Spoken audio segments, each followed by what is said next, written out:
రాష్ట్రంలోని విద్యార్థులకు మధ్యాహ్న భోజనంలో చేపలు అందించనున్నట్లు మంత్రి వాకిటి శ్రీహరి తెలిపారు. అసెంబ్లీలో పశుసంవర్ధక, మత్స్య, క్రీడల శాఖల పద్దులపై మంత్రి వాకిటి శ్రీహరి, మైనారిటీల పద్దులపై మరో మంత్రి అజారుద్దీన్ సభ్యుల ప్రశ్నలకు సమాధానాలిచ్చారు.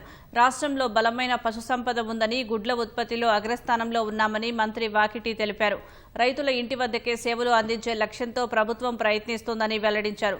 గ్రామస్థాయి నుంచి క్రీడలను ప్రోత్సహిస్తున్నట్లు వివరించారు. మైనారిటీల సంక్షేమానికి పెద్దపీట వేస్తున్నట్లు మంత్రి అజారుద్దీన్ తెలిపారు. ముఖ్యంగా మైనారిటీల విద్యకు భారీగా నిధులు వెచ్చిస్తున్నట్లు వివరించారు. పశుసంవర్ధక, మత్స్య, క్రీడలు, మైనారిటీ సంక్షేమ శాఖల పద్దులను శాసనసభ ఆమోదించింది.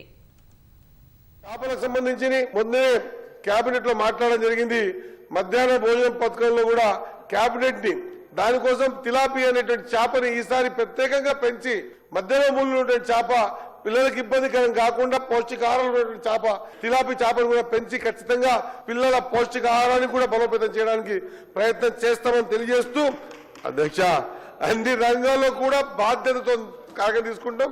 గ్రామ స్థాయికి నుంచి క్రీడని బలోపేతం చేయాలనే ఉద్దేశంతో CM cup first edition, second edition ద్వారా కూడా దాదాపు 5,10,000 మంది పిల్లలు ఆన్లైన్ లో అప్లికేషన్ పెట్టుకుని క్రీడా గ్రామ స్థాయికి బలోపేతం చేయడానికి ప్రయత్నం చేసే అధ్యక్ష. ఇది ఈ రోజుతో చెప్పడంతో అయిపోతుంది అధ్యక్ష.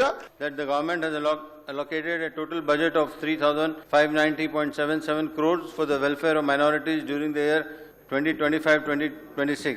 Out of this, 745.25 crores has been earmarked towards establishment expenditure and 2,845.52 crores towards various welfare schemes. I am also to state that an amount of 1,706.40 crores has already been spent during the current financial year, and the total expenditure since December 23 stands at 3,908.80 crores, reflecting our government's strong commitment towards minorities' welfare of the state.